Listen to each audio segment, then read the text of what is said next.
내가 돈 관리해 줄 테니까 월급 통장이랑 카드 내놔. 프리랜서가 돈을 제대로 모으겠어? 신혼여행에서 돌아온 첫날이었습니다.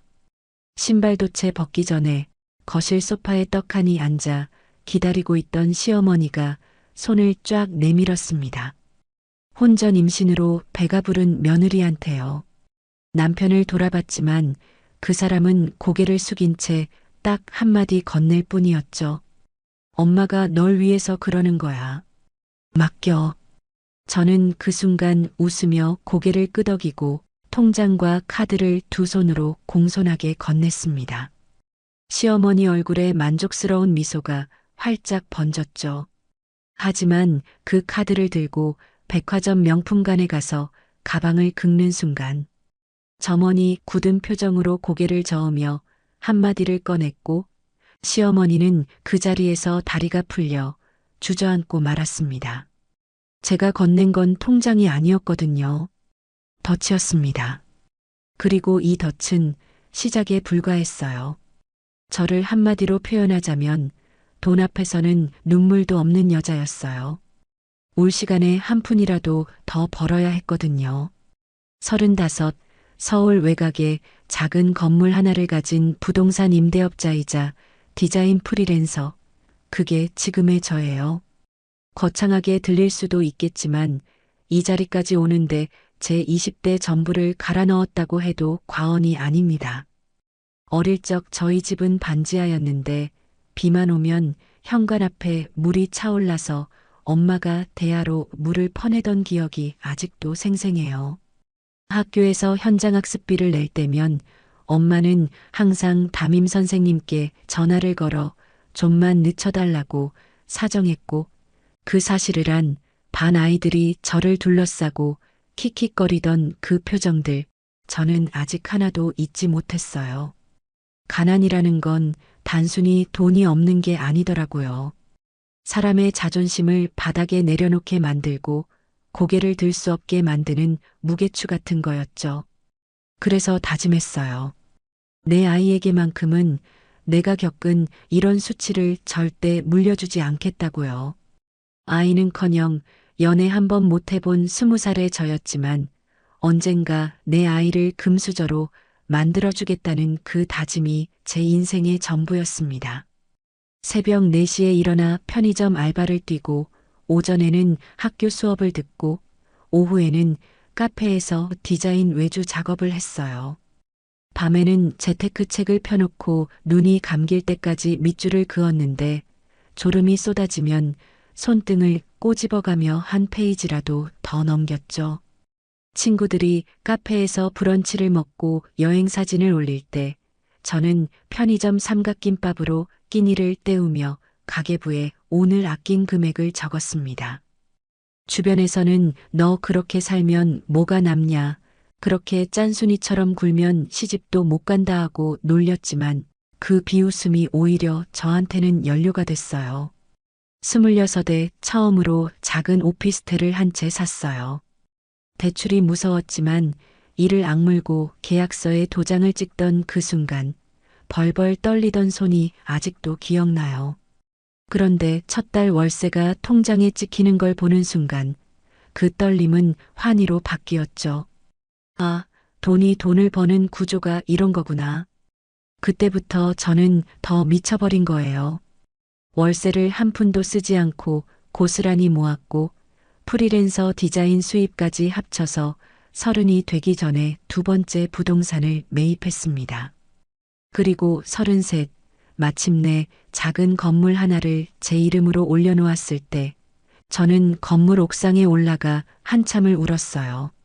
그동안 힘들게 버텨오며 참아왔던 모든 게 한꺼번에 쏟아져 나온 거였죠. 그런데 참 이상하더라고요. 건물을 갖고 통장에 숫자가 쌓여가는데도 밤마다 혼자 이불 속에 누우면 천장만 멍하니 바라보게 되는 거예요. 내 곁에 아무도 없다는 사실이 그제야 실감이 나기 시작했어요. 돈은 벌었는데 이 돈을 함께 쓸 사람이, 같이 밥을 먹고 웃어줄 사람이 없었던 거죠. 무엇보다 제가 그토록 꿈꿔왔던 내 아이를 만들려면 그 아이에게 좋은 아빠를 만들어줘야 한다는 생각이 간절해졌어요. 그때 딱 제 앞에 김영민이라는 남자가 나타났어요. 거래처 미팅에서 처음 만났는데 첫인상이 참 편한 사람이었어요. 눈이 동그랗고 웃을 때 눈이 반달처럼 휘어지는데 그 미소가 어찌나 순해 보이던지 이 사람은 남 속일 줄 모르는 사람이구나 싶었죠. 제가 커피를 쏟았을 때 호들갑 떨지 않고 조용히 자기 손수건을 내밀던 모습, 식당에서 직원한테 항상 고맙다고 인사하던 모습, 사소한 것들이 쌓여서 저를 무장해제시킨 거예요. 한 번은 제가 무심코 나는 돈이 제일 중요해. 난 한 푼도 손해보면서 살기 싫어라고 했을 때 그 사람이 슬쩍 웃으면서 이렇게 말했습니다. 좀 손해보고 살면 어때? 맘 편히 먹고 천천히 가도 돼. 그 한마디가 제 가슴에 못처럼 박혔어요. 돈, 돈, 돈만 외치며 달려온 저한테 그 말은 마치 사막에서 만난 오아시스 같았거든요. 이 사람이라면 내 아이에게 따뜻한 아빠가 되어줄 수 있겠다 싶었습니다. 저한테 없는 그 여유와 부드러움을 가진 사람이니까 내가 돈을 벌고 이 사람이 아이를 웃게 해주면 완벽한 가정이 될 거라고 믿었죠. 연애 석 달 만에 임신 소식을 알게 됐어요. 계획이 없던 일이라 솔직히 당황했지만 뱃속에서 콩알만한 심장이 뛰고 있다는 초음파 사진을 보는 순간 제 심장도 함께 뛰기 시작했어요. 아, 드디어 아이가 찾아왔구나. 저는 곧바로 결혼을 결심했고 결혼 준비 비용 대부분을 제가 냈습니다. 예식장, 스드메, 혼수, 신혼집 보증금까지 거의 전부를 제 돈으로 치렀지만 아깝다는 생각은 한 번도 안 했어요. 이건 내 아이에게 완벽한 가정을 선물하기 위한 투자라고 생각했으니까요. 상견례 자리에서 처음 만난 시어머니, 인자한 눈매의 단정한 차림새, 제 손을 두 손으로 감싸주며 우리 며느리 그동안 고생했다. 앞으로 내가 다 도와줄게 하시던 모습에 코끝이 찡했어요. 배를 쓰다듬으며 우리 손주 건강하게만 나와라 하시는데 제가 그토록 원하던 가족의 온기가 바로 이런 건가 싶어서 눈시울이 뜨거워졌죠. 그런데 그 따뜻함이 전부 연기였다는 걸 저는 신혼여행에서 돌아온 바로 그 첫날 알게 됐어요. 공항에 내려 무거운 캐리어를 끌고 집 현관문을 열자마자 시어머니가 거실 소파에 딱 앉아 기다리고 계시는 게 아니겠어요? 반갑다는 인사도 없이 제가 신발을 벗기도 전에 입을 여셨죠. 예, 프리랜서는 수입이 들쑥날쑥하잖아. 내가 돈 관리를 해줄 테니까 월급 통장이랑 카드 내놔. 제 귀를 의심했어요. 신혼여행에서 돌아온 며느리한테 건네는 첫마디가 통장을 내놓으라니요. 저도 모르게 남편을 돌아봤어요. 이 사람이 뭐라 하겠지. 엄마한테 그건 좀 아니라고 말려주겠지. 그런 기대를 안고요. 그런데 그 사람은 캐리어 손잡이를 잡은 채 시선을 바닥에 떨어뜨리더니 힘없이 입을 열었어요. 우리 엄마가 널 위해서 그러는 거야. 맡겨. 엄마가 알아서 잘해줄 거야. 그 순간 제 머릿속에 상견례 날의 시어머니가 겹쳐 보였어요. 제 배를 쓰다듬으며 내가 다 도와주겠다고 했던 그 얼굴, 며느리 고생했다며 제 손을 감싸주던 그 따뜻한 두 손, 전부 이 순간을 위한 밑밥이었던 걸까요? 목 안쪽에서 뜨거운 것이 치밀어 올라왔고 관자놀이가 욱신거리며 뛰기 시작했습니다. 하지만 저는 거기서 울거나 소리 지르지 않았어요. 저는 가난의 바닥을 기어본 사람이니까 바닥을 아는 사람은 무너지지 않으니까요. 대신 재빠르게 계산을 했죠. 저는 천천히 숨을 고르면서 입꼬리를 끌어올리고 고개를 살짝 숙이며 시어머니를 향해 조용히 말했습니다.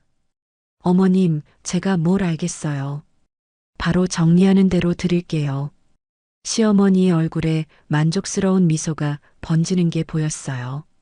남편도 안도하듯 어깨에서 힘을 빼는 게 느껴졌고요. 두 사람 모두 제가 순순히 넘어왔다고 생각한 거겠죠. 그런데 그 순간 제 오른손은 슬쩍 코트 주머니 안으로 들어가 녹음기의 빨간 버튼을 꾹 누르고 있었어요. 내 아이와 내 인생을 지키기 위해서라면 저는 웃으면서도 칼을 갈 수 있는 사람이니까요. 그날 저만의 조용한 전쟁이 시작됐습니다. 시어머니한테 통장을 넘기겠다고 말한 그 밤, 저는 잠든 남편 옆에 누워서 천장을 올려다보며 머릿속으로 설계도를 그렸어요. 감정적으로 대응하면 무조건 지는 싸움이었으니까요. 가난을 겪어본 사람은 알거든요. 싸움에서 이기려면 울면 안 돼요. 웃으면서 상대가 스스로 무덤을 파게 만들어야 하죠. 다음 날 아침, 저는 남편이 출근하자마자 은행으로 향했습니다. 제 진짜 자산이 들어있는 주거래 통장은 손도 대지 않았고, 대신 새 계좌를 하나 개설해서 거기에 딱 2천만 원만 넣었어요. 프리랜서 디자인 수입 중에서 3달치 정도 되는 금액이라 시어머니가 보기에는 이 며느리 수입이 이 정도구나 하고 납득할 만한 숫자였죠. 그리고 그 통장에 연결된 체크카드를 발급받으면서 카드사 앱에 접속해 2가지를 설정했어요. 하나는 결제 즉시 제 휴대폰으로 알림이 오게 하는 사용 알림, 또 하나는 언제든 제가 원할 때 카드를 정지시킬 수 있는 도난 분실 신고 기능이었죠. 그날 저녁 시어머니는 당연하다는 듯 다시 저희 집에 오셨습니다. 현관문을 열고 들어서시면서 거실을 한 바퀴 둘러보시더니 마치 자기 집이냥 소파에 털썩 앉으셨죠. 저는 미리 준비해둔 통장과 카드를 식탁 위에 가지런히 올려놓고 두 손을 앞으로 모은 채 공손하게 말했어요. 어머님, 이거 제 생활비 전부예요. 뱃속 아이를 위해서라도 저축만 해주셔야 해요. 시어머니가 통장을 집어들어 잔액을 확인하시는데 만족스러운 기색이 얼굴 전체에 번지더라고요. 입꼬리가 실룩 올라가면서 고개를 끄덕이시는 모습을 보는 순간 저는 확신했어요. 이 사람은 처음부터 제 돈이 목적이었구나. 며느리가 아니라 현금 인출기를 드린 거였구나 하고 말이죠. 그래, 내가 알아서 잘 불려줄 테니까 걱정 마.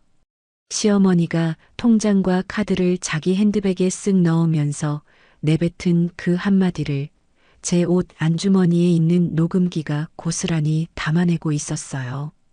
저는 속으로 고맙습니다. 어머님, 지금 본인 입으로 증거를 만들어주시는 거예요. 라고 되뇌면서 겉으로는 얌전하게 고개를 숙였죠. 며칠이 지나고 남편의 행동이 달라지기 시작했어요. 퇴근하고 돌아오면 소파에 축 늘어져서 휴대폰만 들여다보던 사람이 어느 날 갑자기 식탁에 A4 용지 뭉치를 탁 내려놓으면서 밝은 목소리로 말했습니다. 자기야, 태어날 아이를 위해서 집을 좀 꾸미자. 내가 인테리어 업체 알아봤어. 저는 서류를 천천히 넘겨봤어요. 거실 확장, 아이방 시공, 붙박이장 교체, 거기에 조명까지 전부 합쳐서 견적이 5천만 원이었는데 제가 이 업계를 얼마나 잘 아는데요. 건물주의자 디자인 프리랜서로 인테리어 시안 작업도 수없이 해왔던 저한테 이 견적서는 허점투성이었습니다. 업체명을 검색하면 아무것도 안 나오는 유령 회사였고 평당 단가는 시세의 2배가 넘었으며 시공 일정은 적혀 있지도 않았거든요. 이 남자가 5천만 원을 빼돌리려는 거구나. 순간 뱃속 아이가 발길질을 하듯 꿈틀거렸고 저는 배를 쓸어내리며 이를 꽉 깨물었습니다. 하지만 여기서 들키면 안 됐어요. 저는 견적서를 식탁 위에 내려놓고 일부러 눈을 동그랗게 뜨면서 감탄하는 척 말했죠. 와, 이렇게까지 알아봐줬어? 고마워. 그런데 이 정도 금액이면 업체에 직접 가서 계약하는 게 낫지 않을까? 내가 운전할게. 같이 가자. 남편의 눈동자가 아주 찰나 흔들렸어요. 보통 사람이라면 알아차리기 힘든 미세한 떨림이었지만 저는 그 순간을 놓치지 않았죠. 그래도 그는 어색한 웃음을 지으면서 고개를 끄덕였어요. 거절하면 수상해 보인다는 걸 자기도 알았던 거예요. 다음 날 오후 저는 남편을 조수석에 태우고 차를 출발시켰어요. 내비게이션에 찍어둔 목적지는 남편이 알려준 인테리어 업체 주소가 아니었어요. 전날 밤 남편이 잠든 사이 그의 휴대폰 메신저를 확인했거든요. 코인 투자 실패로 생긴 빚 독촉 메시지가 수십 개 쌓여 있었고 그중 가장 위협적인 메시지를 보낸 곳이 서울 외곽의 한 불법 대부업체였어요. 저는 그 주소를 내비게이션에 조용히 저장해뒀죠. 차 안에서 남편은 콧노래를 흥얼거리며 창밖을 보고 있었어요. 5천만 원이 곧 손에 들어올 거라는 기대에 부풀어 있는 게 옆에서 봐도 티가 났죠. 저는 핸들을 잡은 손에 힘을 주면서 조수석의 남편 얼굴을 힐끔 살폈습니다. 눈이 반달처럼 휘어지던 그 순한 미소가 이제는 제 돈을 노리는 사기꾼의 가면으로 보이더라고요. 차가 낯선 골목으로 접어들자 남편의 콧노래가 뚝 멎었어요. 창밖 풍경이 점점 으슥해지고 간판도 없는 건물들이 늘어서기 시작하니 몸을 일으켜 세우면서 두리번거리기 시작했죠. 야, 여기 어디야? 업체가 이쪽이야? 저는 대답 대신 차를 한 건물 앞에 세웠어요. 허름한 철문에 손으로 갈겨 쓴 듯한 간판이 붙어 있는 누가 봐도 대부업체인 그 건물 앞에요. 남편의 얼굴에서 혈기가 쫙 빠져나가는 게 실시간으로 보였습니다.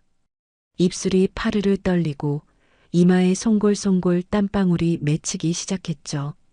저는 사이드 브레이크를 올리고 천천히 고개를 돌려 남편을 똑바로 쳐다봤어요. 한마디도 하지 않았어요. 그저 눈으로만 나 다 알고 있어라는 신호를 보냈죠.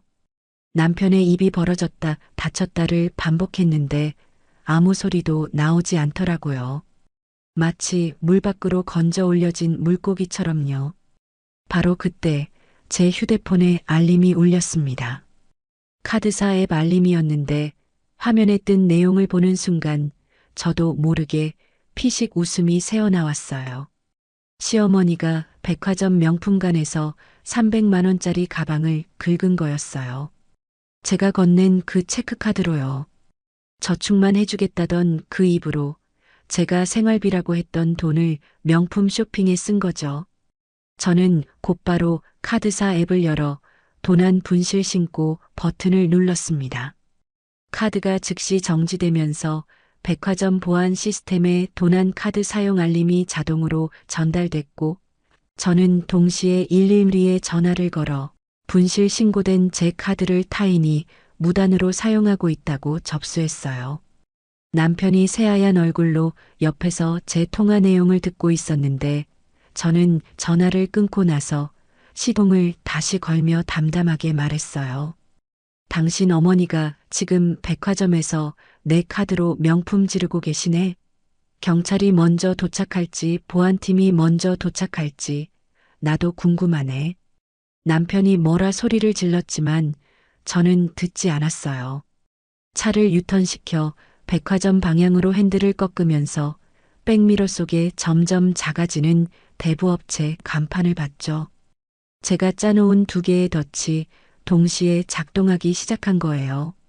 하나는 코인 빚을 숨긴 남편의 사기 행각을 눈앞에서 들이민 것. 또 하나는 며느리 돈으로 명품 쇼핑한 시어머니를 현행범으로 만든 것. 뱃속 아이가 다시 한번 꿈틀거렸습니다. 저는 한 손으로 배를 쓰다듬으며 속으로 말했죠. 아가, 엄마가 지금 너 지키고 있으니까 조금만 기다려줘. 백화점에 도착했을 때 명품관 입구에는 이미 보안팀 직원 2명과 경찰관 1명이 와 있었어요. 그리고 그 한가운데에 시어머니가 서 계셨는데 얼굴이 벌겋게 달아올라 목소리를 높이고 있었죠. 내가 도둑이라고? 이건 우리 며느리가 준 카드란 말이야. 경찰관이 저를 보더니 카드 명의자가 맞는지 확인했고 저는 신분증을 제시하면서 차분하게 말했어요. 네, 제 카드 맞습니다.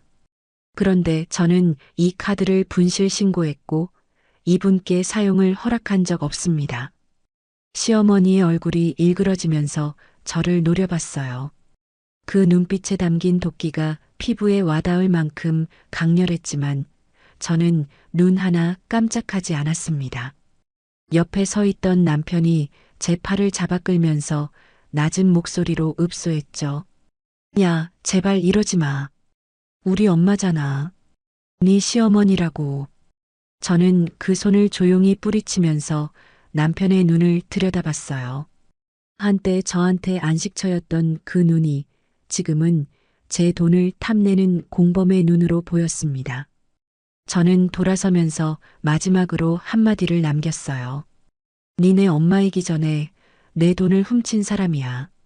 경찰관이 시어머니를 경찰서로 안내하기 시작했고 남편은 그 뒤를 허둥지둥 쫓아갔어요. 저는 그 뒷모습을 한참 동안 지켜봤습니다. 다리에 힘이 풀려서 차 문에 등을 기댔는데 뱃속 아이가 또 한 번 발을 찼어요. 마치 엄마 잘하고 있다고 응원이라도 해주는 것처럼요. 주차장에 찬 공기를 깊이 들이마시고 내쉬면서 저는 휴대폰을 꺼내 변호사에게 전화를 걸었어요. 변호사님, 준비해뒀던 거 전부 진행해 주세요. 이제 진짜 시작이었죠. 경찰서에 도착하니 이미 시어머니와 남편이 조사실 앞 복도 의자에 나란히 앉아 있었습니다. 시어머니는 두 팔을 꼭 끌어안은 채 다리를 떨고 계셨고 남편은 고개를 숙인 채 양손으로 얼굴을 감싸고 있었죠. 제가 복도 끝에 모습을 드러내자 두 사람의 시선이 동시에 저한테 꽂혔습니다. 그 눈빛이 참 묘했어요. 분노와 원망, 그리고 제발 봐달라는 애원이 한꺼번에 섞여 있었거든요. 시어머니가 먼저 자리에서 벌떡 일어나시더니 복도를 성큼성큼 걸어와 제 앞에 딱 서셨어요. 그리고는 손가락으로 제 배를 가리키면서 쉰 목소리로 내뱉었죠. 임신도 한 애가 이게 무슨 짓이니? 네가 사람이야? 시어머니를 경찰서에 끌고 오는 며느리가 세상 어디에 있어? 그 손가락이 제 배 바로 앞까지 와 있었는데 저는 한 발도 물러서지 않았어요. 대신 시어머니의 손끝을 가만히 내려다보면서 이 사람은 너무도 뻔뻔한 사람이라는 것을 다시 한번 되새겼죠. 남편도 뒤따라오더니 시어머니 옆에 서서 제 어깨를 잡으려 했어요. 저는 한 걸음 옆으로 비켜서면서 그 손을 피했고 남편의 손이 허공을 잡는 걸 보면서도 표정 하나 바꾸지 않았습니다. 자기야, 제발 정신 차려. 엄마가 얼마나 놀라셨겠어. 가족끼리 이렇게까지 할 필요 있어? 가족이라는 단어가 제 귀에 들어오는 순간 목 안쪽에서 뜨거운 것이 치밀어 올랐지만 저는 꿀꺽 삼켰어요. 그때 조사실 문이 열리고 담당 경찰관이 저희 셋을 안으로 안내했습니다. 차가운 형광등 아래 철제 책상 하나와 의자 4개가 놓여 있었고 한쪽 벽에는 CCTV가 빨간 불을 깜빡이고 있었죠. 시어머니와 남편이 한쪽에 나란히 앉았고 저는 맞은편에 홀로 앉았어요. 그 구도가 마치 재판정 같더라고요. 사실상 재판이 맞았습니다.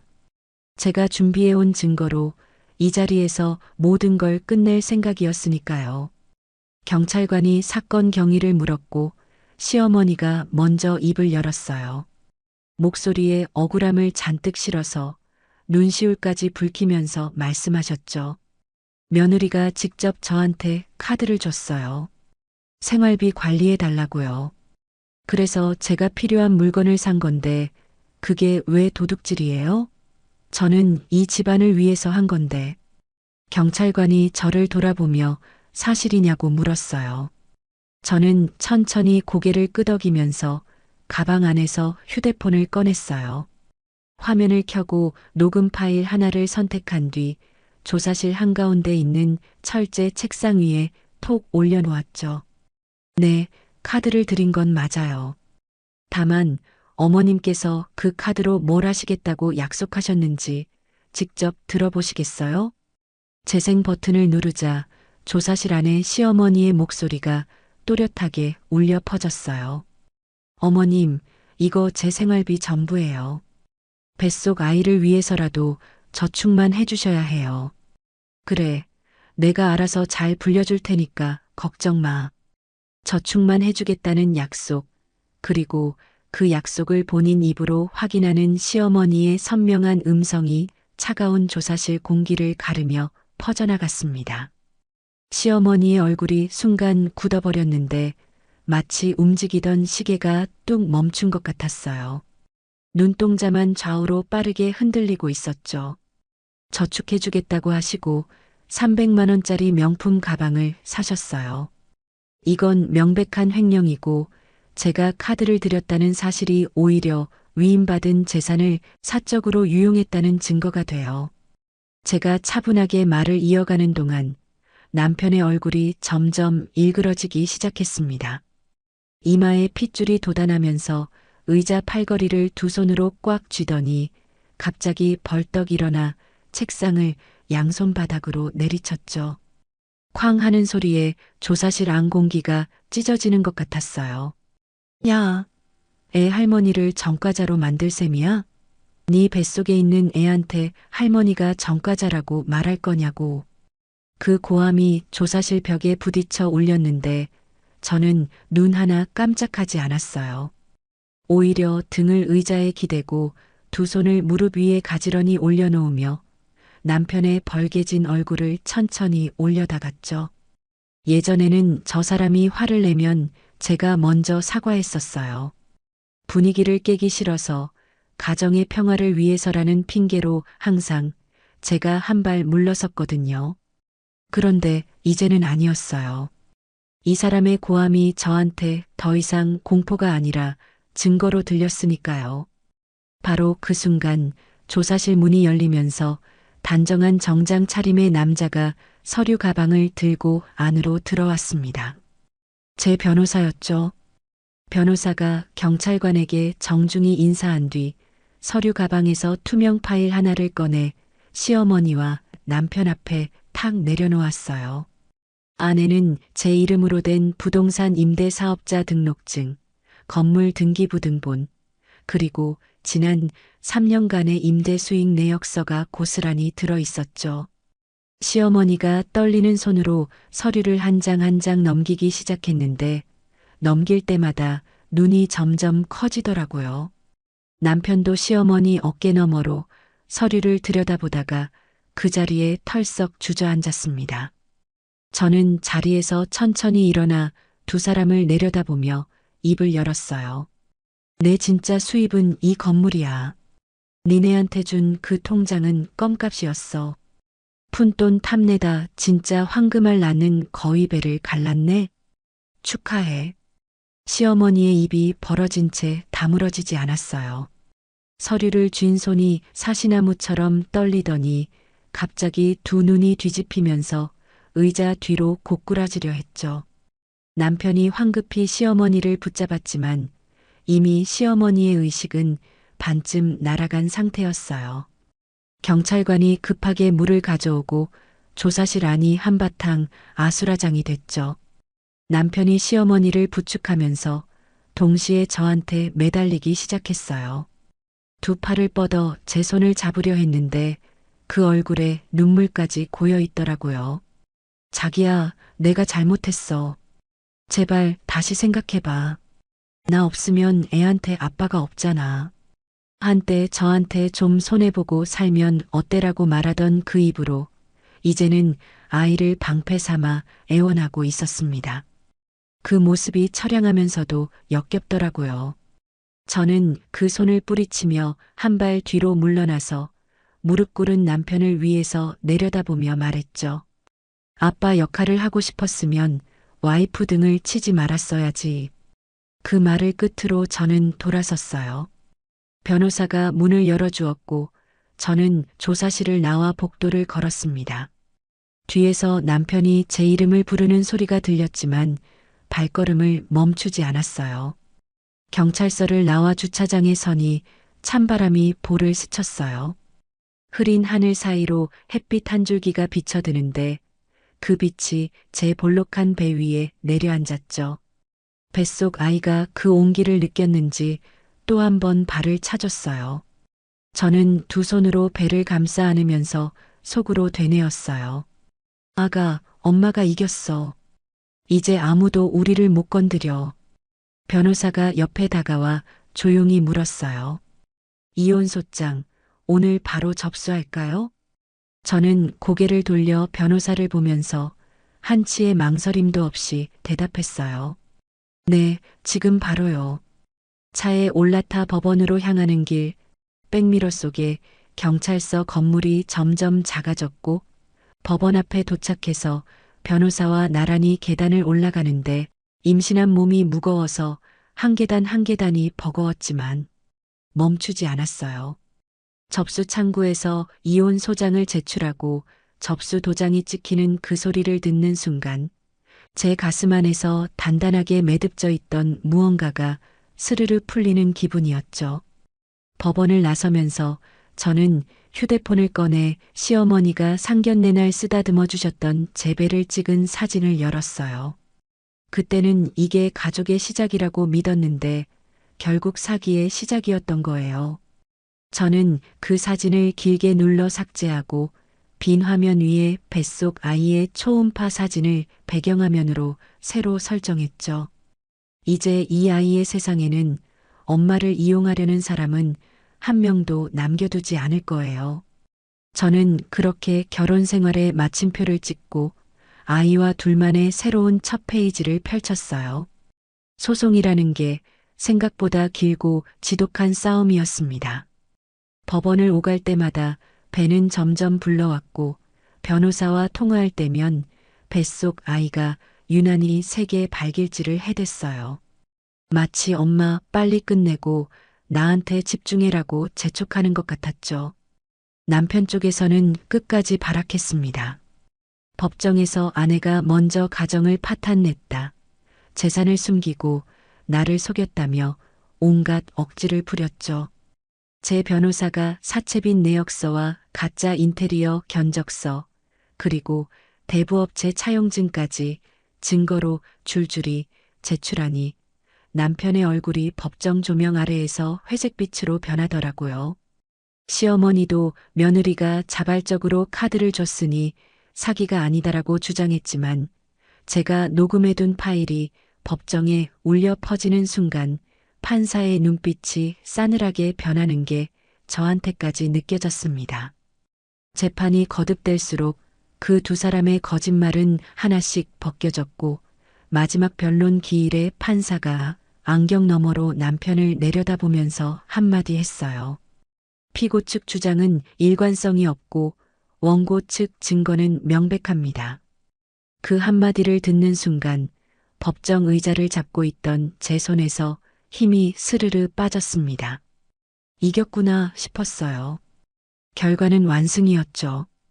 양육권과 친권 모두 제게 돌아왔고 위자료 판결까지 받아냈습니다. 물론 코인 빚에 찌든 남편한테서 실제로 위자료를 받아낼 수 있을지는 미지수였지만 중요한 건 돈이 아니었어요.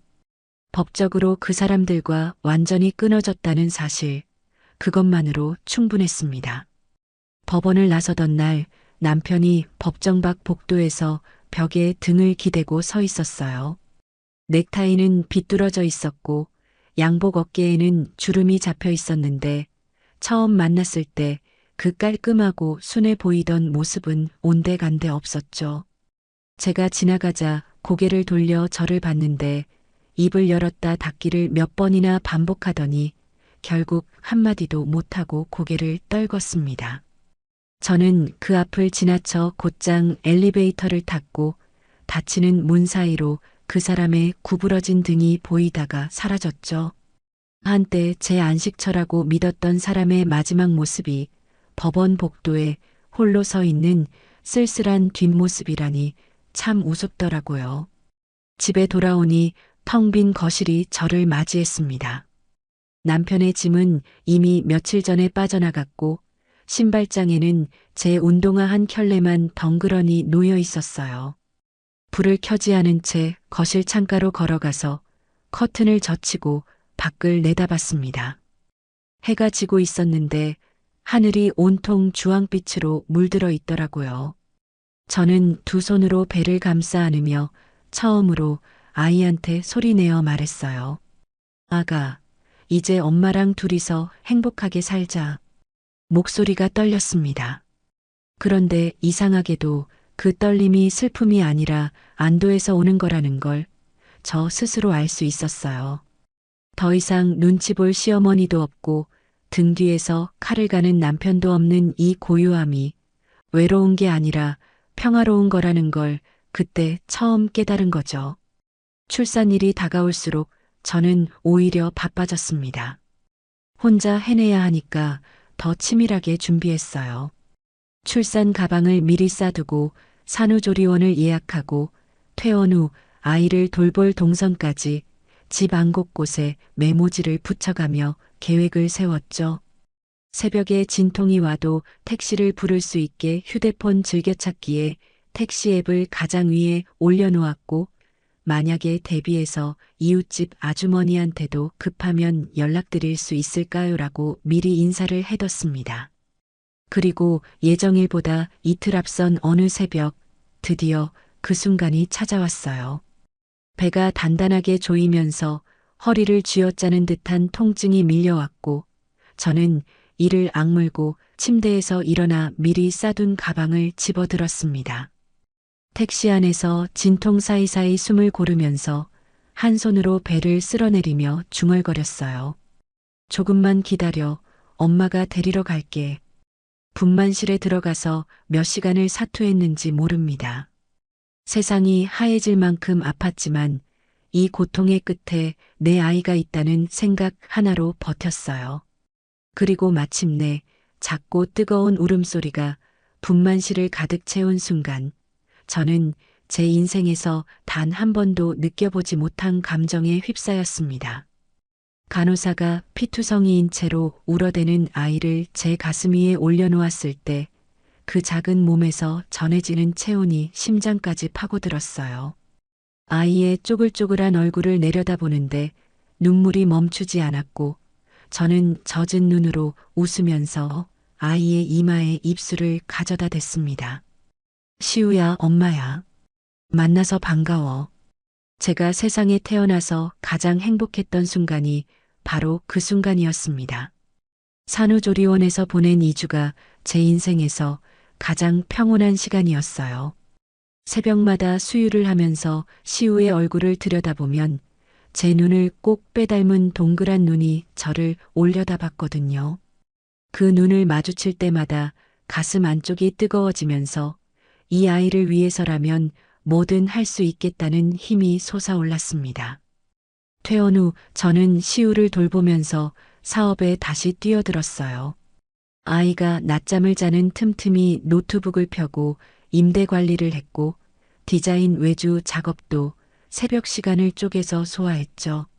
한 손에는 젖병, 한 손에는 마우스를 들고 살았다고 하면 좀 과장 같겠지만 진짜로 그랬습니다.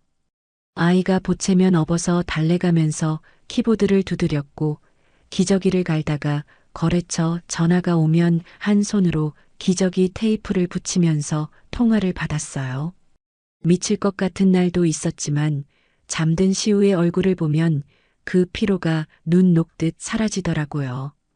그렇게 악착같이 매달린 결과 사업은 눈에 띄게 성장했습니다. 기존 건물의 공실률을 낮추고 프리랜서 디자인 작업 단가도 올렸어요. 통장에 숫자가 쌓여가는 걸 볼 때마다 이건 전부 시우 거야라고 마음속으로 되뇌었죠. 시우가 태어난 지 1년이 되던 날 저는 집 근처 작은 레스토랑을 빌려서 조촐한 돌잔치를 열었습니다. 거창한 건 아니었어요. 친한 친구 서너 명, 그리고 출산 때부터 도와주셨던 이웃집 아주머니까지 합쳐서 10명도 안 되는 작은 모임이었죠. 시우한테 한복을 입히고 돌잡이 상 앞에 앉혀놓았는데 이 녀석이 쌀, 실, 연필을 다 제쳐두고 10,000원짜리 지폐를 덥석 쥐었어요. 테이블에 있던 사람들이 전부 박장대소했고 저도 배를 잡고 웃으면서 속으로 생각했죠. 역시 내 아들이야. 시우가 케이크 위에 촛불을 제 도움으로 후하고 끄는 순간 저는 비로소 진짜 행복이 뭔지 알 것 같았습니다. 대단한 게 아니었어요.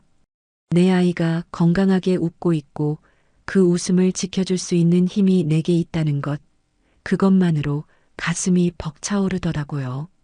돌잔치가 끝나고 친구들이 하나둘 돌아간 뒤 저는 잠든 시우를 안고 레스토랑 밖으로 나왔습니다.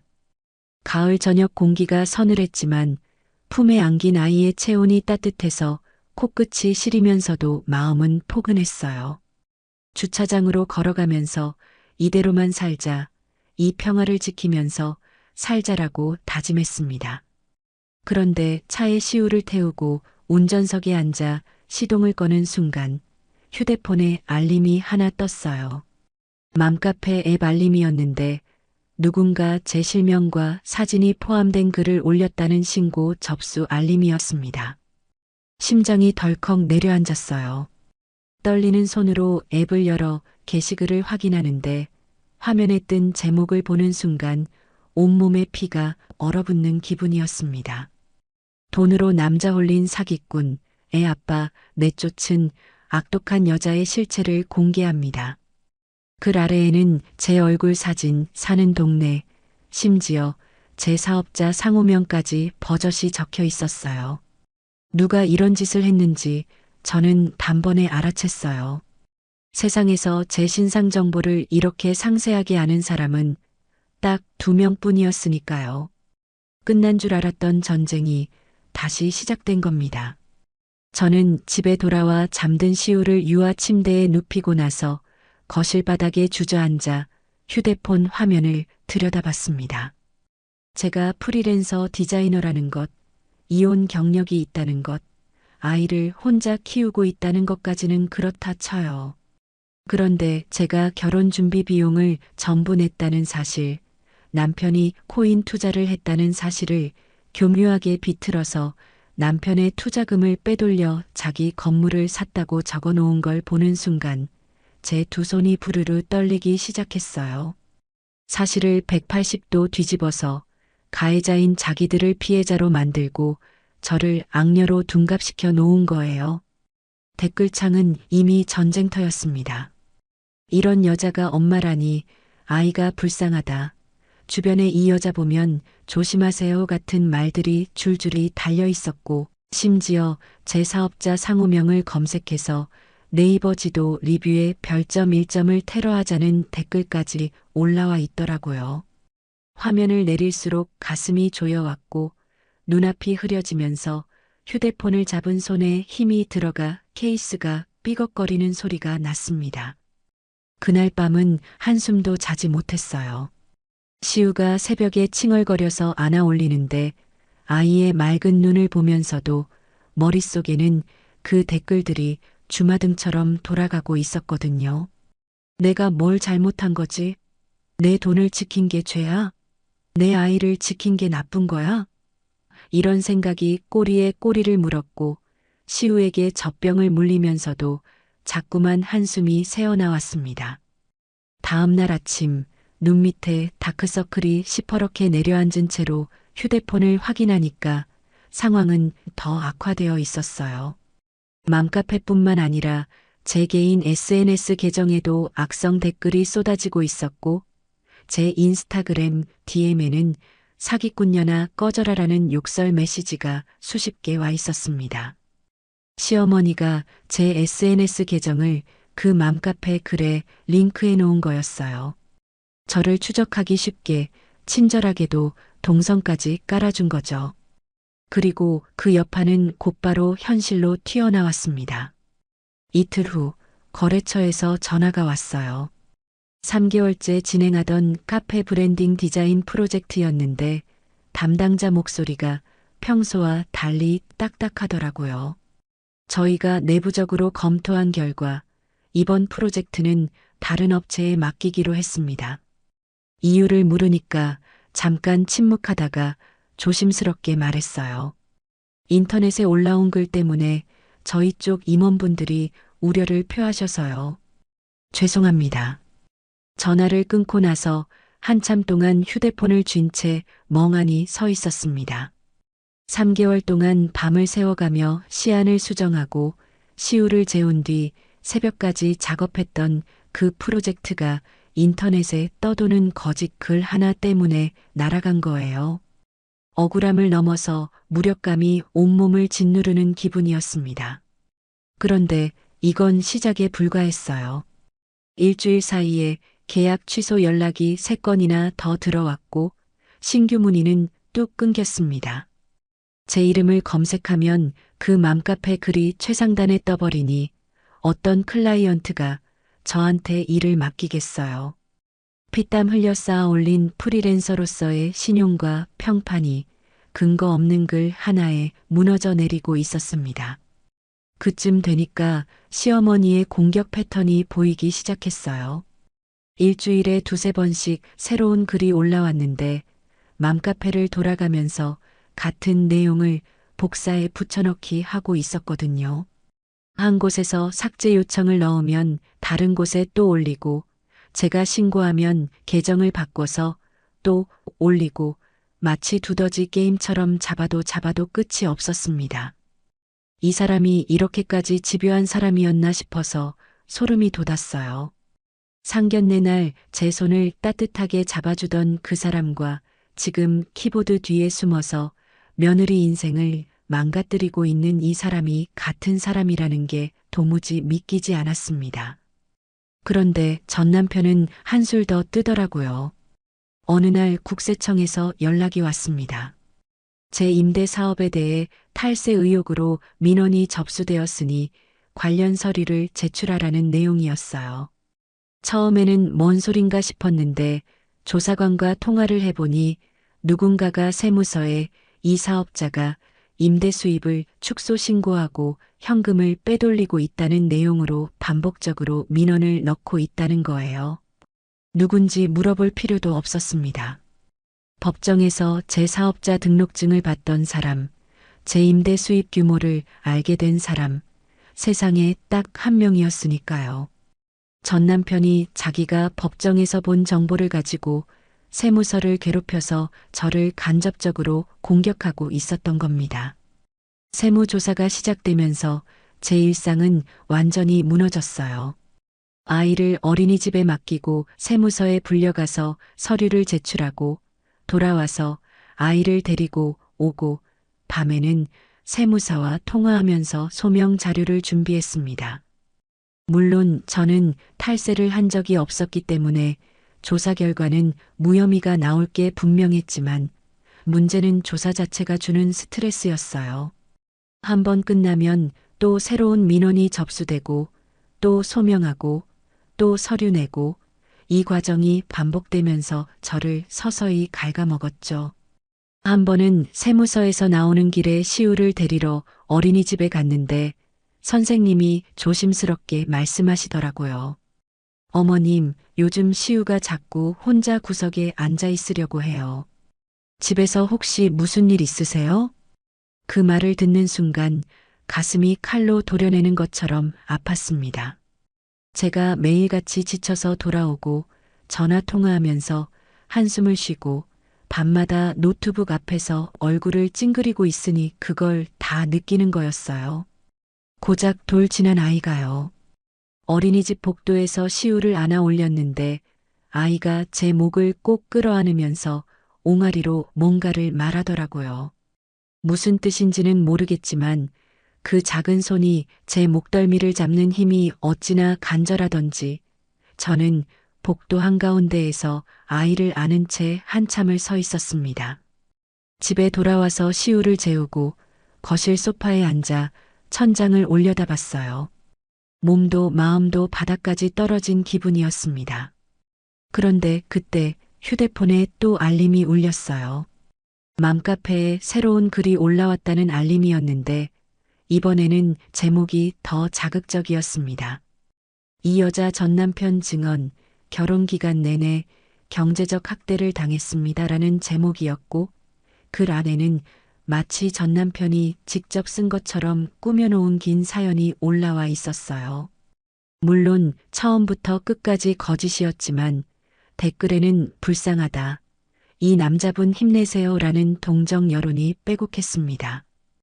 휴대폰을 내려놓으면서 저는 이를 꽉 깨물었어요. 분하고 억울하고 지치고 모든 감정이 한꺼번에 밀려와서 손톱이 손바닥에 파고들 만큼 주먹을 쥐었는데 바로 그 순간 안방에서 시우의 울음소리가 들려왔습니다. 후다닥 달려가서 아이를 안아 올리니 시우가 젖은 눈으로 저를 올려다보면서 방긋 웃었어요. 이가 두 개 나온 작은 입으로 해맑게 웃는 그 얼굴을 보는 순간 제 안에서 무언가가 단단하게 다시 세워지는 게 느껴졌습니다. 그래, 내가 무너지면 이 아이는 누가 지켜? 울고 있을 시간이 없었어요. 당하고만 있을 수도 없었습니다. 가난의 바닥을 기어봤는데 이까짓 어려움은 아무것도 아니라고 되뇌었죠. 저는 시우를 품에 안은 채 다른 손으로 휴대폰을 들어 변호사에게 전화를 걸었어요. 선생님, 저 이제 참지 않겠습니다. 이 사람들이 한 짓 전부 하나도 빠짐없이 모아서 끝을 보겠습니다. 전화를 끊고 시우의 이마에 입술을 대면서 속삭였어요. 엄마가 꼭 지켜줄게. 아무도 널 흔들지 못하게. 엄마가 끝까지 싸울게. 시우가 제 볼에 작은 손을 갖다 대면서 옹알이를 했는데 마치 엄마 힘내라고 말하는 것처럼 들려서 코끝이 찡해졌습니다. 그날 밤부터 저는 맘카페에 올라온 모든 글을 하나하나 캡처하기 시작했어요. 날짜, 시간, 댓글 내용까지 빠짐없이 폴더에 정리하면서 제 안의 전투 모드가 다시 켜지는 걸 느꼈습니다. 한번 이겨본 사람은 두 번째 전쟁이 두렵지 않은 법이었죠. 맘카페 글을 캡처하고 증거를 모으기 시작한 지 열흘쯤 지났을 때였습니다. 그날도 어김없이 시우를 어린이집에 맡기고 근처 카페에 앉아 디자인 작업을 하고 있었는데 뭔가 이상한 느낌이 들었어요. 설명하기 어려운 누군가 저를 지켜보고 있다는 그런 기분이요. 카페 유리창 너머로 슬쩍 시선을 돌렸는데 길 건너편 버스 정류장에 모자를 푹 눌러 쓴 남자가 서 있었습니다. 한참을 서 있는데 버스가 와도 타지 않고 고개를 살짝 숙인 채 이쪽을 보고 있더라고요. 처음에는 그냥 지나치려 했어요. 설마 싶었거든요. 그런데 제가 카페에서 나와 어린이집 쪽으로 걸어가는데 백미러처럼 유리창에 비치는 그 남자의 그림자가 저를 따라 움직이는 게 보였습니다. 걸음을 빠르게 해도 느리게 해도 일정한 거리를 유지하면서 뒤를 따라오고 있었어요.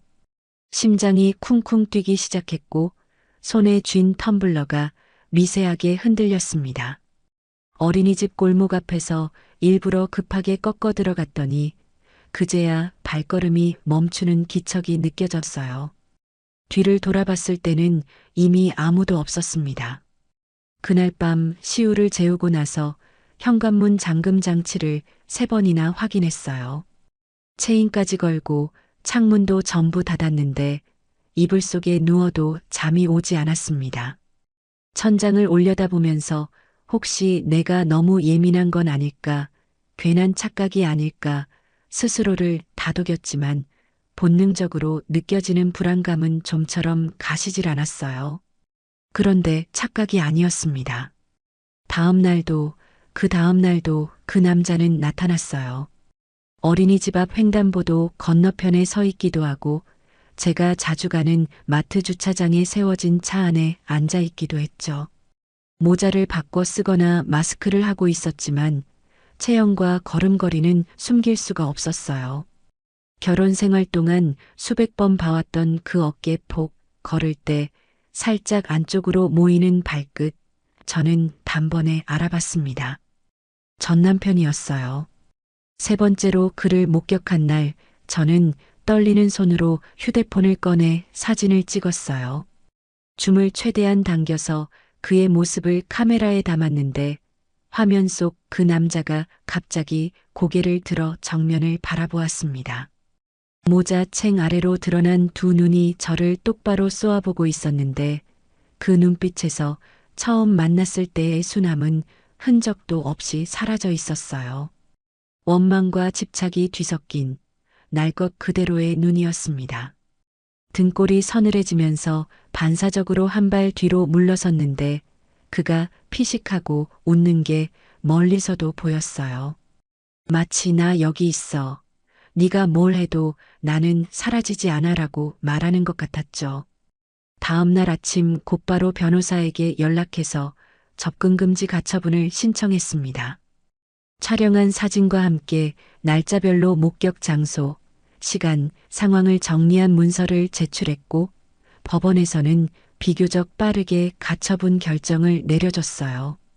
전 남편은 저와 시우로부터 100m 이내에 접근할 수 없고 연락도 일체 금지된다는 내용이었습니다.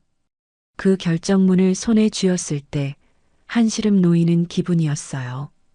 이제 법이 저와 시우를 지켜줄 거라고 그렇게 믿었습니다. 그런데 그 믿음이 얼마나 순진한 것이었는지 금방 깨닫게 됐어요. 접근금지 가처분이 발효된 다음 주부터 전 남편의 행동이 더 교묘해졌습니다. 직접 모습을 드러내는 대신 제 주변을 간접적으로 맴돌기 시작한 거예요. 어린이집 앞에 직접 서 있는 대신 두 블록 떨어진 편의점 앞에서 서성거리고 제 집 근처에 오는 대신 한 정거장 떨어진 공원 벤치에 앉아 있었죠. 법적으로 100m 밖이니까 접근금지 위반이 아니라는 거예요. 경찰에 신고해도 현재 거리 측정상 위반 사항이 확인되지 않습니다라는 답변만 돌아왔고 저는 그때마다 이를 악물면서 또다시 사진을 찍고 기록을 남겼습니다. 어느 날은 제가 시우를 데리고 소아과에 갔는데 진료를 마치고 나오니까 소아과 건물 맞은편 카페 테라스에 그가 앉아 있었어요. 커피를 마시면서 이쪽을 보고 있었는데 눈이 마주치자 천천히 커피잔을 들어 올려 저한테 건배하듯 흔들었습니다. 그 여유로운 몸짓에 소름이 온몸에 돋았어요. 이 사람이 저를 감시하고 있다는 걸 일부러 보여주는 거였거든요. 겁을 주려는 거예요. 네가 어디에 있든 내가 찾아낼 수 있다는 걸 각인시키려는 거죠.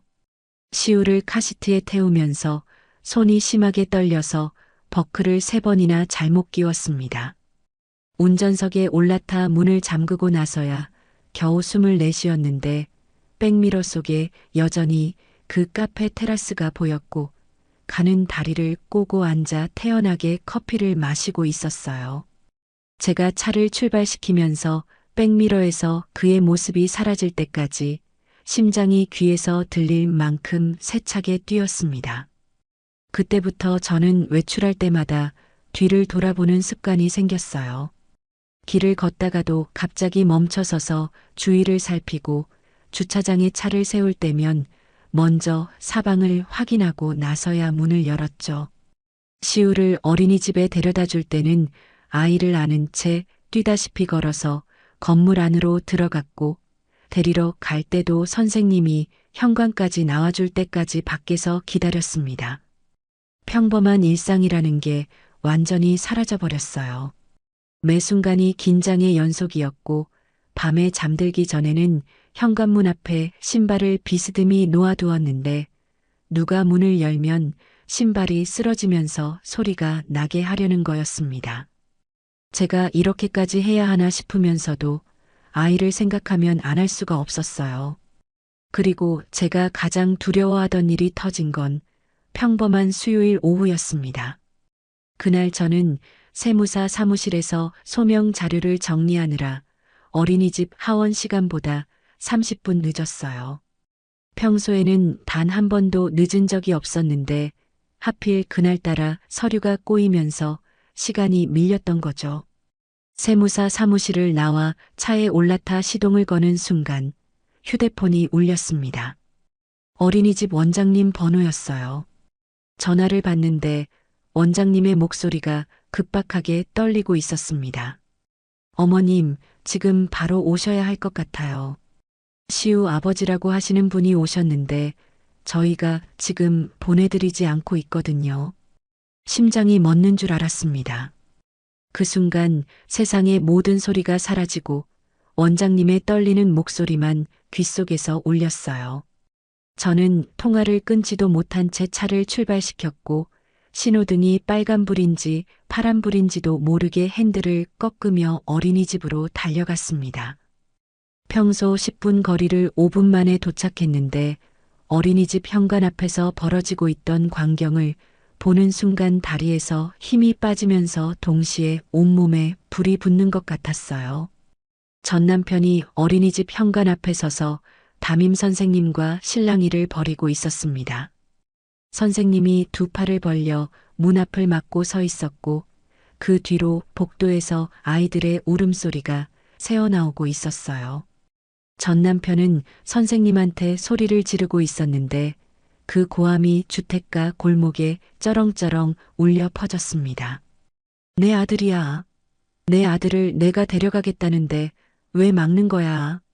친부의 권리라고. 선생님의 얼굴은 새하얗게 질려 있었지만 문 앞에서 한 발도 물러서지 않고 있었어요.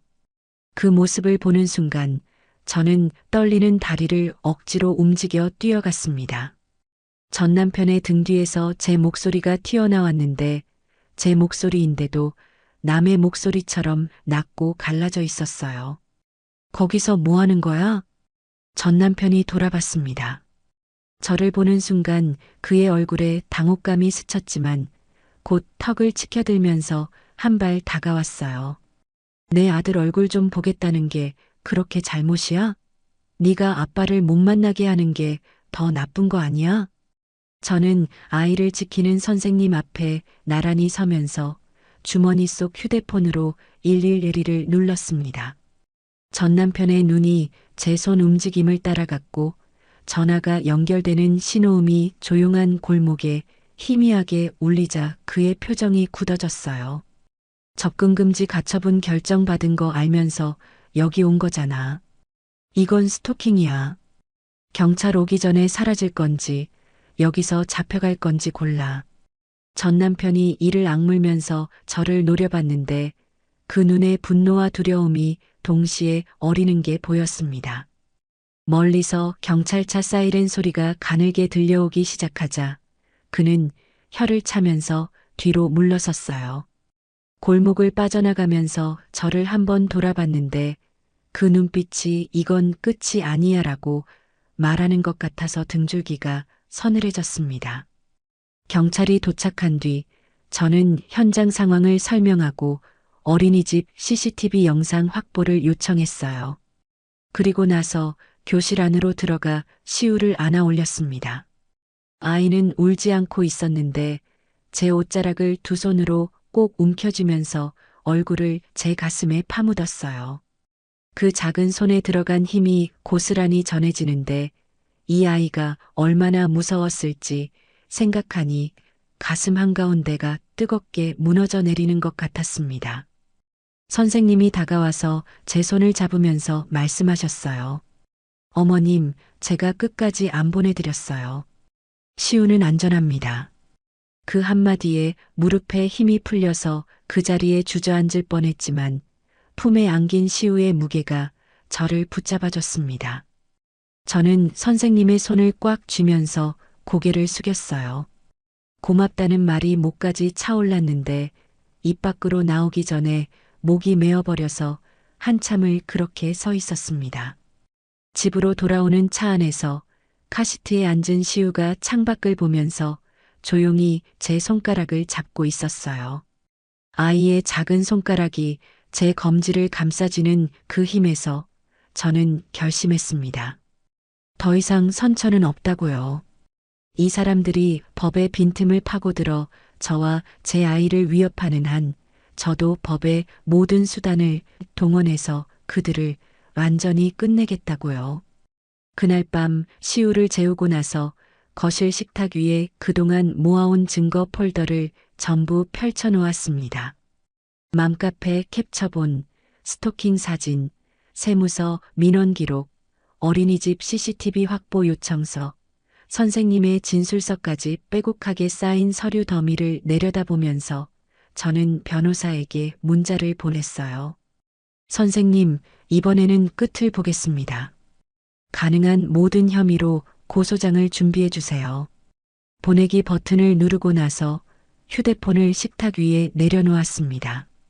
그리고 안방으로 가서 잠든 시우의 얼굴을 한참 들여다봤어요. 이불 밖으로 나온 작은 발을 살며시 다시 넣어주면서 속으로 약속했습니다. 이 아이 앞에 다시는 저 사람의 그림자도 얼씬 못하게 만들겠다고 말이에요. 어린이집 사건이 있고 나서 일주일 동안 저는 시우를 어린이집에 보내지 않았습니다. 아이를 제 눈앞에서 떼어놓는 게 무서웠거든요. 그 일주일 동안 시우를 안고 집 안에만 있으면서 저는 식탁 위에 쌓아놓은 증거 서류들을 처음부터 끝까지 다시 정리했어요. 변호사와 매일 통화하면서 하나의 혐의도 빠뜨리지 않겠다는 각오로 모든 자료를 날짜 순으로 배열하고 서류마다 포스트잇을 붙여 메모를 달았습니다. 증거 목록을 하나하나 짚어보니 양이 어마어마했어요. 맘카페에 올라온 악성글 캡처본만 37건이었고 각 게시글의 작성 시간과 IP 추적 요청 내역, 착제 전후 비교 화면까지 전부 확보해뒀습니다. 제 SNS에 달린 욕설 DM은 스크린샷으로 남겨뒀는데 그 중에는 네 애를 고아원에 보내버리겠다는 협박성 메시지까지 포함되어 있었어요. 스토킹 관련 증거로는 제가 직접 촬영한 사진 14장, 소아과, 앞 카페 테라스 CCTV 영상, 어린이집, 현관 CCTV 영상, 그리고 편의점 앞에서 서성거리는 모습이 찍힌 블랙박스 영상까지 모았습니다. 세무서 허위 신고 내역은 세무사를 통해 공식적으로 조회한 민원 접수 기록 6건이었고 모든 조사 결과가 무혐의로 끝났다는 통보서도 함께 첨부했죠. 그리고 무엇보다 중요한 증거가 있었습니다. 어린이집 담임 선생님의 진술서였어요. 선생님은 직접 법무법인을 방문해서 그날 있었던 일을 처음부터 끝까지 상세하게 진술해 주셨는데 아버지라고 주장하는 남성이 아이를 데려가겠다며 문을 열려고 했고 제가 두 팔로 막으며 거부했습니다라는 내용이 고스란히 담겨 있었어요. 선생님이 펜을 들어 서명하시면서 저를 보며 말씀하셨습니다. 어머님, 시우 엄마니까 꼭 이기세요. 저도 끝까지 도와드릴게요. 그 말을 듣는 순간 코끝이 시큰해지면서 눈시울이 뜨거워졌지만 울지 않았습니다. 울 시간에 한 장이라도 더 준비해야 했으니까요. 이웃집 아주머니도 증인으로 나서주셨어요. 전 남편이 제 집 근처를 맴돌던 걸 여러 차례 목격하셨던 거예요. 저 남자가 또 왔더라. 아이고 무서워서 어떡하니 하시면서 불안해하셨던 분이 법정에서 증언하겠다고 자발적으로 나서주시니 얼마나 든든하던지요. 동네 CCTV를 관리하는 관리사무소에서도 영상 자료를 제공해 주었고 택배기사님 한 분도 그 남자가 계속 건물 앞에 서 있어서 이상하다고 생각했었다며 진술에 협조해 주셨습니다. 혼자라고 생각했는데 저는 혼자가 아니었어요. 제가 이를 악물고 버티는 동안 주변에서 묵묵히 지켜보던 사람들이 하나둘 손을 내밀어주고 있었던 거죠. 그 따뜻함이 증거 서류 사이사이에 스며들어서 차가운 법적 절차가 조금은 덜 외롭게 느껴졌습니다. 모든 준비가 끝난 날 저는 변호사와 함께 경찰서에 가서 고소장을 접수했습니다. 전 남편에 대해서는 스토킹 처벌법 위반, 아동복지법 위반, 접근금지 가처분 위반, 그리고 세무서에 대한 허위 신고로 무고죄까지 넣었고, 시어머니에 대해서는 정보통신망법상 명예훼손과 개인정보 유포 혐의로 고소장을 작성했어요.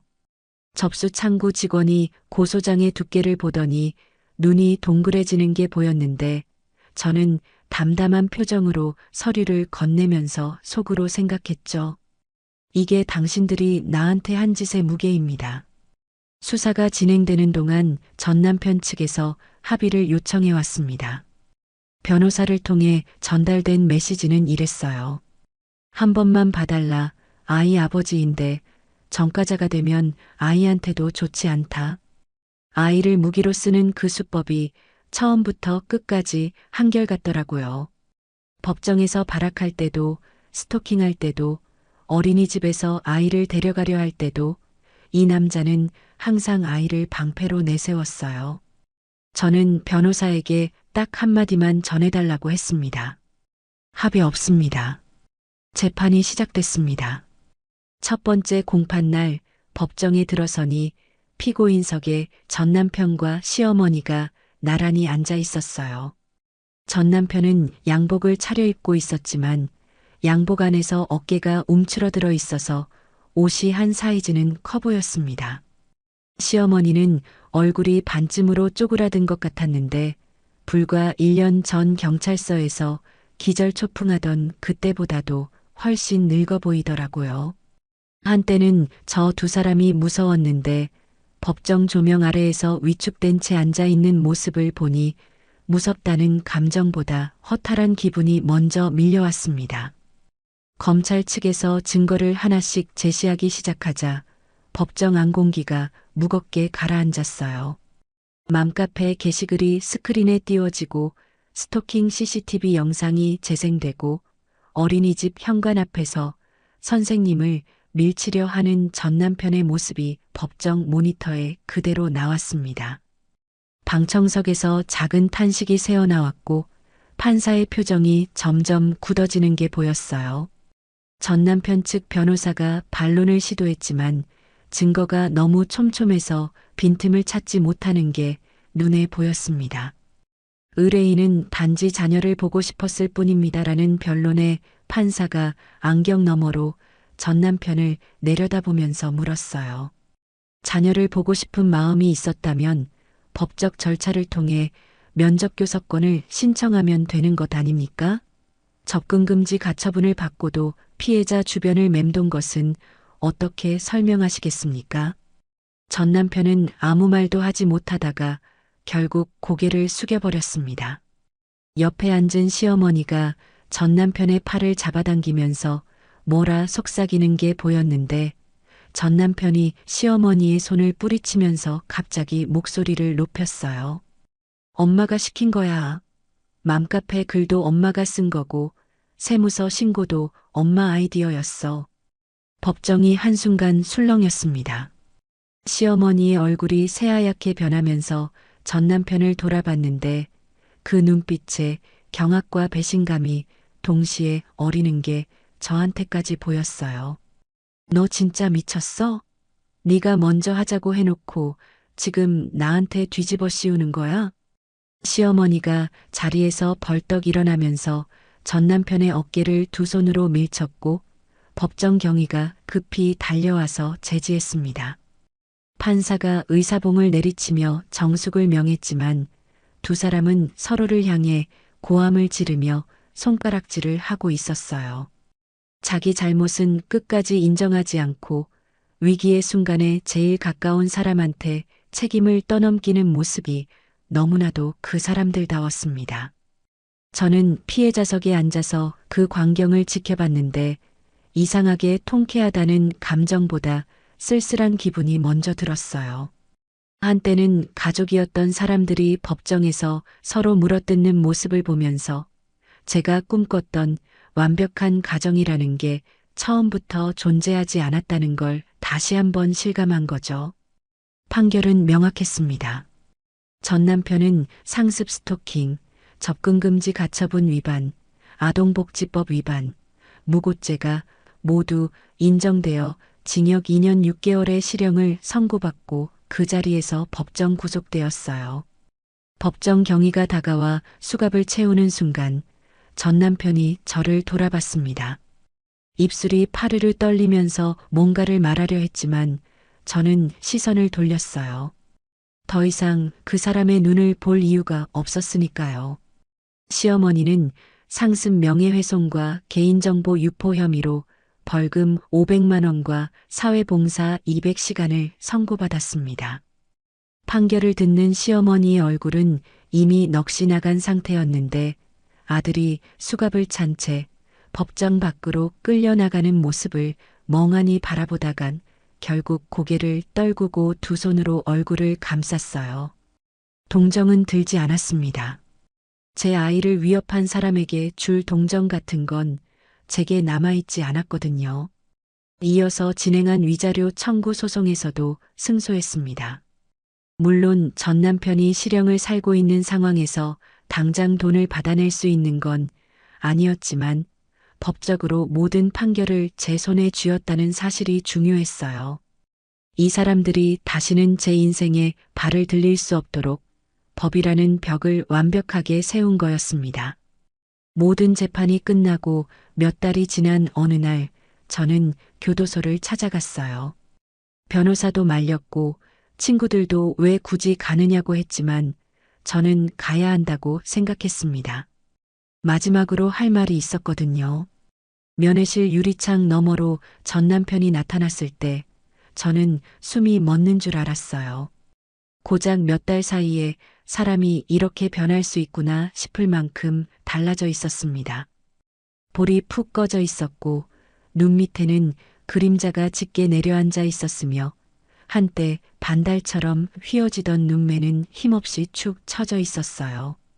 제소복을 입고 유리창 앞에 앉은 그 모습이 처음 거래처에서 만났을 때 깔끔한 셔츠를 입고 순한 미소를 짓던 사람과 같은 사람이라는 게 믿기지 않았습니다.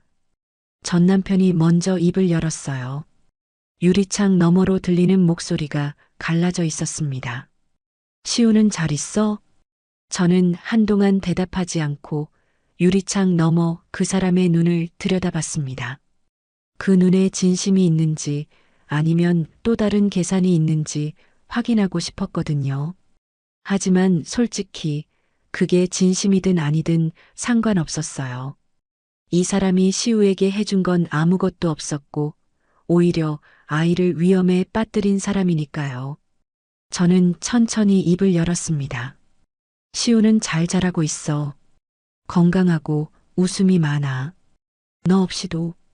전 남편의 눈시울이 붉어지면서 고개를 숙였어요. 어깨가 미세하게 떨리는 게 보였지만 저는 거기서 멈추지 않았습니다. 네 아들 얼굴 보고 싶으면 속죄부터 해라. 그 한마디를 남기고 자리에서 일어섰어요.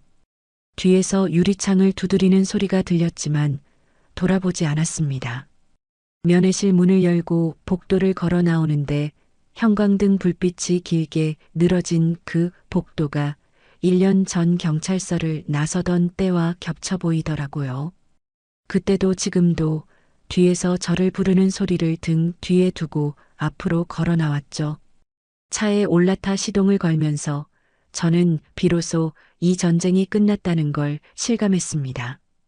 1년 넘게 이를 악물고 싸워온 시간이 그 모든 두려움과 분노와 외로움이 오늘 이 교도소 면회실에서 마침표를 찍은 거예요. 백미러 속에 교도소 건물이 점점 작아지고 앞 유리창 너머로 넓은 도로가 펼쳐지는 걸 보면서 저는 핸들을 꽉 쥐고 앞만 보며 달렸습니다. 시우가 기다리는 집을 향해서요. 교도소에서 돌아온 그날 밤 시우를 재우고 나서 거실 소파에 혼자 앉았습니다.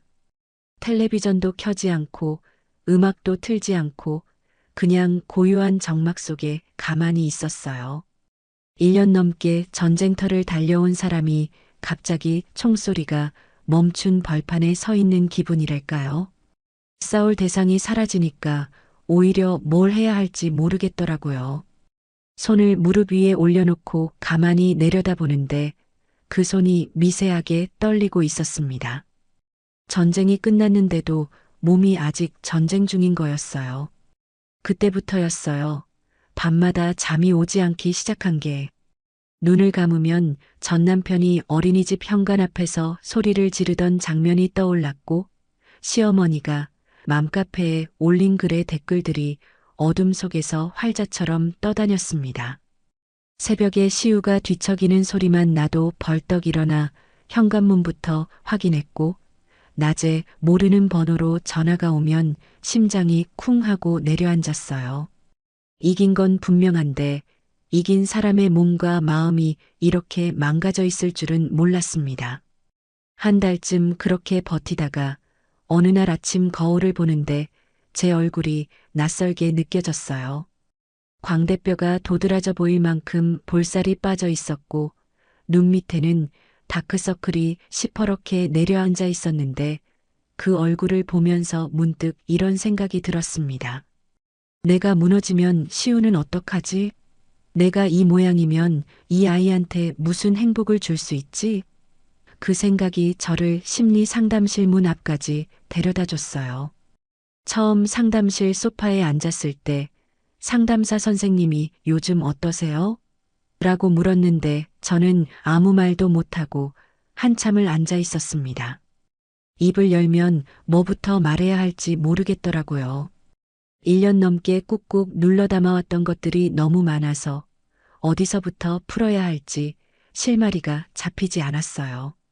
선생님이 아무 말 없이 기다려주셨고 한참 만에 저는 무서웠어요 라는 한마디를 겨우 꺼냈습니다.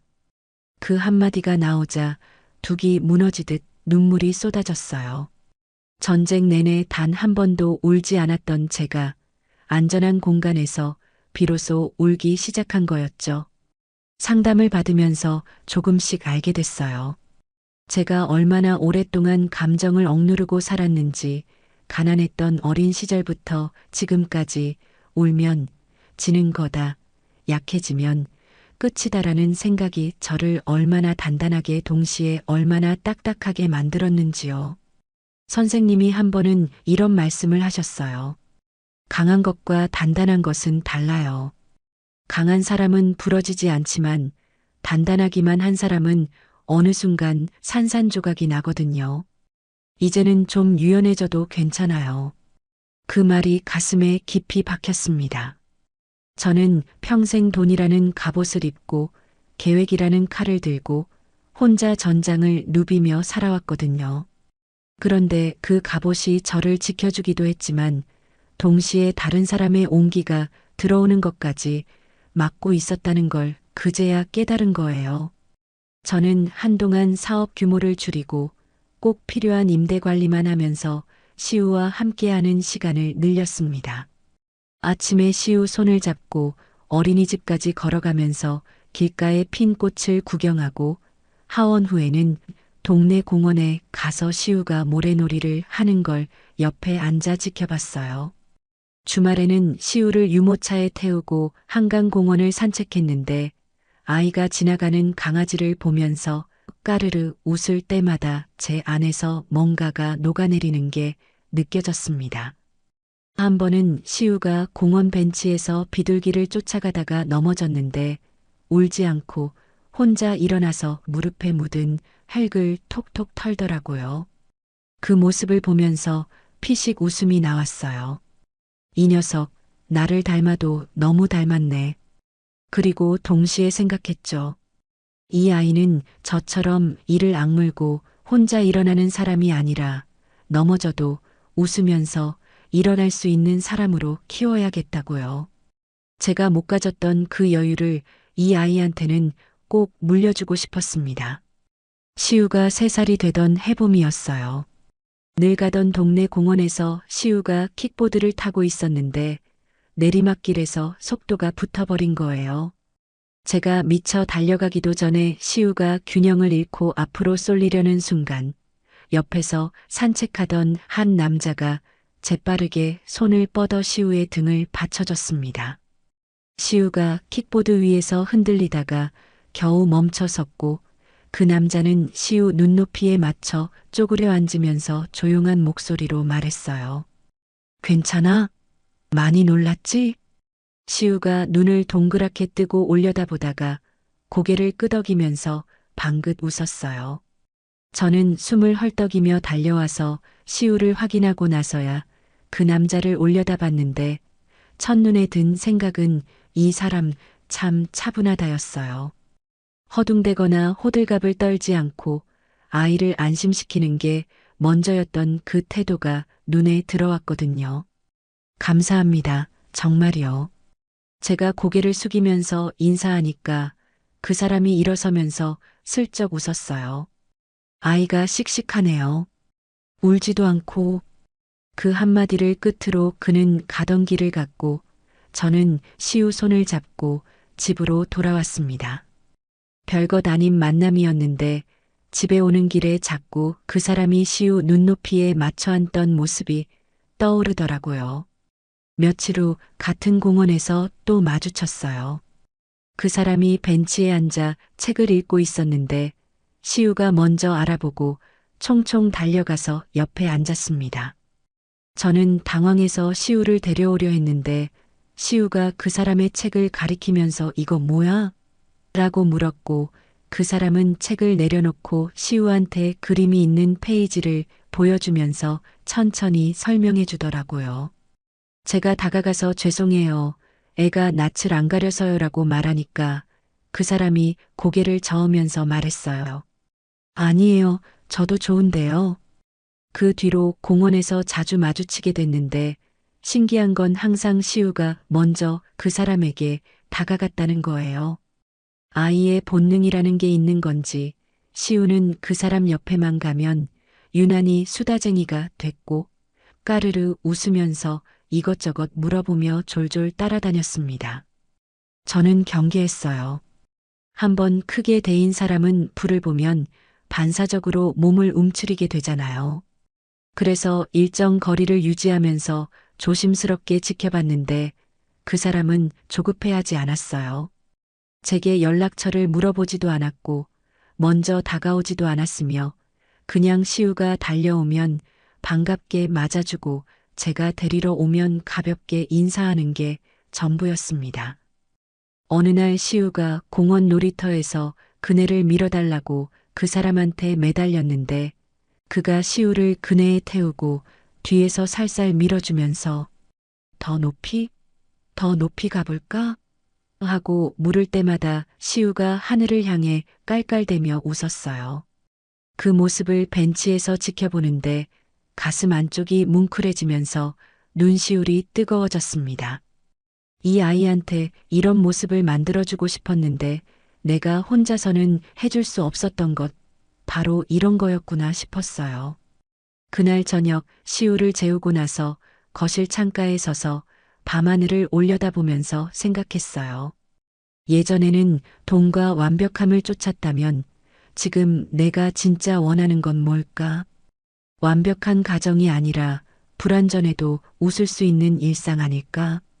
거창한 게 아니라 공원 벤치에 나란히 앉아서 아이가 뛰어노는 걸 함께 바라볼 수 있는 그런 평범한 행복 아닐까? 저는 아주 천천히, 아주 조심스럽게 마음의 문을 열기 시작했습니다. 그로부터 몇 년이 흘렀어요. 시우는 어느새 초등학생이 됐고 저는 다시 사업을 궤도에 올려놓아 예전보다 더 안정적인 수입을 만들어냈습니다. 그리고 제 곁에는 그날 공원에서 시우의 등을 받쳐줬던 그 사람이 함께하고 있었어요. 서두르지 않고 천천히 쌓아 올린 시간 끝에 저는 다시 누군가를 믿을 수 있게 됐고 시우는 세상에서 가장 활짝 웃는 아이로 자라고 있었습니다. 시우의 학교 운동의 날이었어요. 가을 햇살이 운동장에 쏟아지고 있었고 아이들의 함성과 웃음소리가 울타리 밖까지 퍼져나왔습니다. 저는 시우의 손을 잡고 운동장으로 들어섰는데 반대편 손은 제 곁에 선 그 사람이 잡아주고 있었어요. 시우가 달리기 출발선에 서서 이쪽을 돌아보며 손을 흔들었고 저는 두 손을 모아 입 옆에 대고 소리쳤어요. 시우야, 힘내.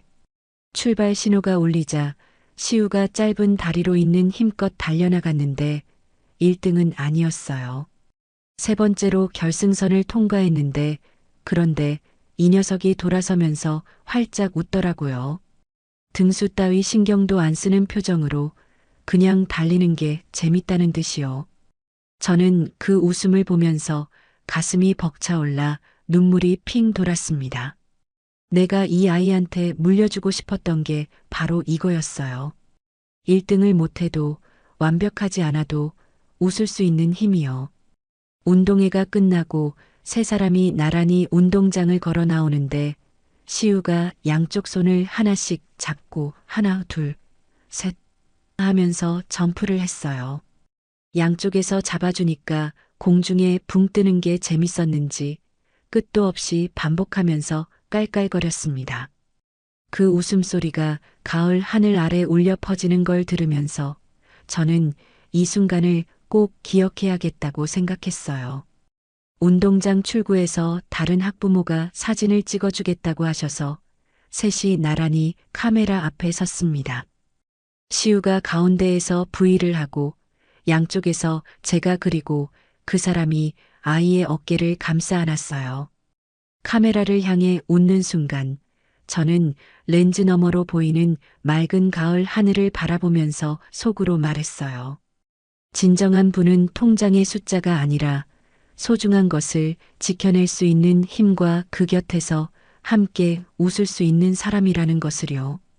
반지하에서 시작해 건물주가 되기까지 배신을 당하고 법정에서 싸우기까지 그 모든 전쟁을 겪고 나서야 비로소 깨달은 거예요. 행복은 제가 악착같이 쫓아다니던 그 먼 곳에 있었던 게 아니라 아이의 웃음소리가 들리는 이 가까운 곳에 처음부터 있었다는 거요. 찰칵 셔터 소리가 울렸습니다. 그 사진 속에서 저는 웃고 있었어요. 갑옷을 벗고 칼을 내려놓고 그냥 한 아이의 엄마로서 웃고 있었습니다. 진정한 행복은 가장 가까운 곳에 있었습니다. 지금까지 제 얘기 들어주셔서 감사합니다. 여러분, 오늘 이야기 어떠셨나요? 반지하에서 시작해 맨손으로 건물 한 채를 일궈낸 여자, 사랑이라고 믿었던 사람들에게 뒤통수를 맞고도 무너지지 않았던 여자, 그리고 그 모든 폭풍을 지나 아이의 웃음소리 속에서 진짜 행복을 찾아낸 한 엄마의 이야기였습니다. 누군가는 이렇게 말할 수도 있겠죠. 건물이 있으니까 버틸 수 있었던 거 아니냐고요. 하지만 그 건물은 하늘에서 떨어진 게 아니었습니다. 새벽 4시에 일어나 편의점 알바를 뛰고 삼각김밥으로 낀니를 때우며 짠순이 소리를 들어가면서도 이를 악물고 모은 피땀의 결과였거든요. 이 사연자분이 진짜 대단한 건 돈을 벌었다는 게 아니라 어떤 상황에서도 포기하지 않았다는 거예요. 배신 앞에서 울지 않고 녹음기를 눌렀고 스토킹 앞에서 무너지지 않고 증거를 모았고 전쟁이 끝난 뒤에는 스스로 상처를 들여다볼 용기까지 냈으니까요. 세상의 모든 엄마들, 그리고 지금 이 순간 혼자서 무언가와 싸우고 계신 분들께 이 이야기가 작은 힘이 되었으면 좋겠습니다. 사연자님께 응원의 댓글을 남겨주세요. 큰 위로가 돼줄 거예요. 오늘도 끝까지 함께 해주셔서 감사합니다.